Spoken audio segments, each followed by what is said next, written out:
Halo semuanya. Kami dari kelompok 3 dan kami di sini akan membahas mengenai hukum humaniter. Pertama-tama kita mau kenalan dulu nih dari sebelah sini. Halo semuanya, kenalin nama aku Rizko akan dimainkan dengan NIM 151230156. Halo semuanya, kenalin nama aku Desri Safi dengan NIM 15123010189. Halo semuanya, aku Alia Dwi Prastika dengan NIM 151230175. Halo semuanya, aku Najwa Sabia Saultna dengan NIM 151230164. Halo semuanya, kenalin aku Deswita Putri Maharani dengan NIM 151210013. Baik, jadi hari ini kita mau ngebahas mengenai Rusia dan Ukraina dalam studi kasus hukum humaniter kita. Jadi kita akan melanjutkan pembahasan yang kemarin ya, stay tune!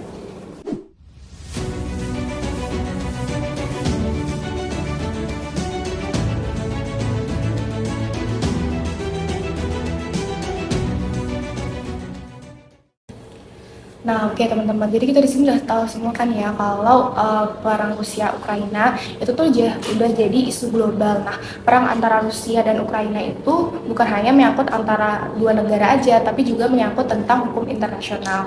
Nah, karena kali ini kita fokusnya di hukum humaniter. Nah, di hukum humaniter ini kan dibahas banget ya gimana sih peran penting dari hukum humaniter itu kayak siapa aja sih pihak-pihak yang harus dilindungi dari perang, siapa aja yang boleh diserang, dan juga gimana sih cara penyerangan atau perang yang diperbolehkan. Nah, kalau kita lihat sekarang ini kayak banyak banget ya hukum humaniter yang banyak pelanggarannya kayak gitu. Nah, tapi kalau di hukum humaniter ya, kita tuh bisa gali lebih dalam nih. Kalau misalnya hukum humaniter ini itu berlandaskan kuat dalam konvensi Jenewa dan juga konvensi Den Haag. Nah, dalam konvensi ini itu tuh diatur mengenai batasan-batasan dalam perang. Jadi ya tujuan hukum humaniter ini tuh untuk melindungi kayak misalnya warga sipil, terus melindungi tenaga medis dan juga fasilitas publik kayak misalnya rumah sakit yang nggak boleh diserang. Jadi harusnya Rusia sama Ukraina itu harus mengikutilah aturan-aturan ini. Nah iya, dengan adanya aturan ini harusnya mereka bisa lebih berhati-hati. Karena setahu aku di konvensi Jenewa itu tentuin gimana perlindungan hukum bagi mereka yang ikut berperang, termasuk warga sipil, fasilitas umum, dan pekerja medis. Terus aku juga sempat dengar kalau serangan terhadap rumah sakit dan sekolah itu jelas melanggar hukum humaniter. Nah bener banget tuh, jadi tuh hukum humaniter itu tuh juga mengatur bagaimana kita kayak etika perang itu gimana dan juga senjata-senjata apa yang boleh dipakai. Jadi kayak kita tuh harus mempertimbangkan senjata apa yang bisa membahayakan warga sipil. Nah seperti yang Ajwa bilang tadi, bahwa konflik ini tuh nggak cuma tentang menang kalah, tapi juga tentang kemanusiaan. Jadi kita sebagai pihak yang berkonflik itu jangan pakai senjata yang sekiranya bisa membahayakan warga sipil. Betul banget kan, yang di hukum konvensi Jenewa ini ada protokol tambahan 1 yang disahkan pada tahun 1977, aturan untuk perlindungan korban dalam konflik bersenjata internasional. Salah satunya itu ada pasal 77 dan 79. Pasal 77 itu tuh untuk melindungi hak anak-anak, apalagi anak-anak yang berada di daerah konflik, apalagi untuk aktor yang bertikai harus mengatur hak-hak mereka. Nah iya, selain itu di pasal 79 kayak yang Kak Deswita sebutin tadi emang penting banget, karena di pasal 79 itu kayak ngatur tentang perlindungan terhadap jurnalis di medan perang. Jadi di dalam medan perang ini jurnalis itu kan bukan dianggap sebagai kombatan ya, jadi jurnalis itu nggak boleh diserang ataupun dihalangi dalam penjalanan tugasnya sebagai jurnalis. Yang kita lihat di kasus konflik Rusia Ukraina ini banyak banget ya penyerangan yang ternyata masih dilakukan terhadap masyarakat sipil maupun fasilitas umum yang jelas-jelas itu melanggar dari konvensi Jenewa itu sendiri. Oke, jadi ada tambahan lagi nih ya. Jadi dalam konvensi Den Haag itu diatur mengenai cara bertempur. Jadi misalnya nih kayak ada larangan penggunaan senjata atau metode yang membuat penderitaan berlebihan.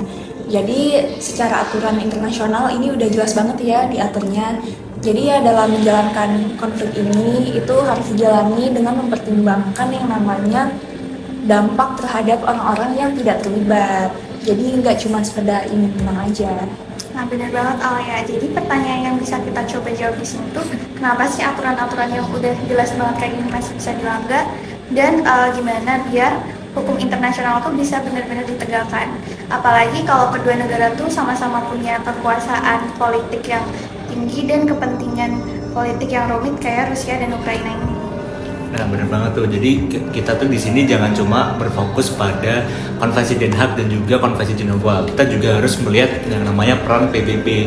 Jadi PBB ini punya peran yang signifikan dalam konflik ini, meskipun agak terhambat karena ada hak veto dari negara yang tetap. Namun PBB juga tetap memiliki mandat untuk melindungi warga-warga sipil dari ancaman konflik tersebut. Namun hal tersebut masih agak sulit untuk direalisasikan.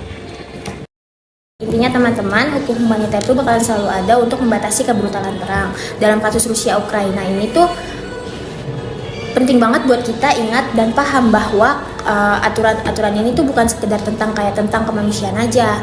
Walaupun aturan-aturan ini nggak bisa dipaksakan, akan tetapi tetap menjadi fondasi upaya untuk menjaga kemanusiaan di konflik. Selesai.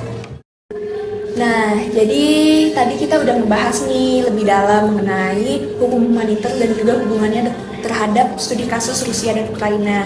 Jadi kita tahu ya kalau misalnya hukum humaniter itu ada untuk melindungi warga-warga sipil, terus fasilitas umum dan lain-lain. Nah, semoga dari pembahasan kita kali ini kita udah mendapatkan insight baru nih mengenai pendalaman dan juga kajian mengenai hukum humaniter ini. Terima kasih ya semuanya. Thank you. Terima kasih. Bye.